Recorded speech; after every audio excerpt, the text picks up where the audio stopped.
नमस्कार, डिजिटल आदिवासी पोर्टलवर पुन्हा ॲपल स्वागत आहे. पाहूया आजच्या बातम्या. आषाढी एकादशी निमित्त पंढरपूर येथे होणाऱ्या उत्सवासाठी पश्चिम रेल्वेने उधना ते मिरज अशा 2 विशेष रेल्वेगाड्या सुरू केल्या आहेत. 4 जुलैपासून ही रेल्वेगाडी सुरू होणार असल्याने आज 23 जूनपासून आरक्षण निश्चित करण्याची प्रक्रिया सुरू होणार आहे. सदरची रेल्वेगाडी 2 फेऱ्यांमध्ये नंदुरबार, दोंडाईचा मार्गे धावणार आहे.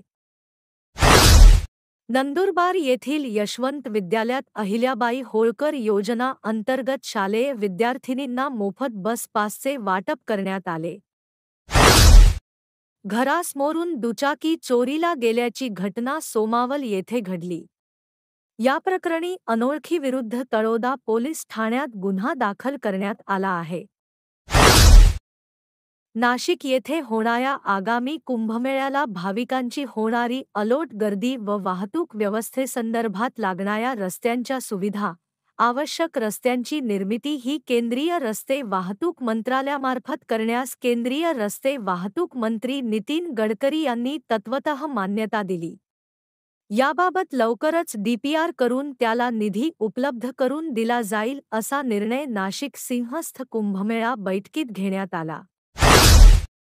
नंदुरबार कृषी उत्पन्न बाजार समितीच्या सभापतिपदी दीपक मराठे व उपसभापतिपदी विजय पाटील यांची बिनविरोध निवड झाल्यानंतर त्यांचा सत्कार करताना आज चंद्रकांत रघुवंशी सोबत ॲडव्होकेट राम रघुवंशी, BK पाटील, सहाय्यक निबंधक नीरज चौधरी इत्यादी होते. बिगर आदिवासी क्षेत्राच्या सरपंच पदाचे आरक्षण रद्द, नव्याने आरक्षण काढण्याचे जिल्हाधिकाऱ्यांचे आदेश. गेल्या फेब्रुवारी-मार्च महिन्यात बिबट्या या वन्यप्राण्यांच्या हल्ल्यात मृत्युमुखी पडलेल्या तळोदा तालुक्यातील तिघा मयताच्या वारसांना शासनाकडून प्रत्येकी 25 लाखांची मदत करण्यात आली आहे.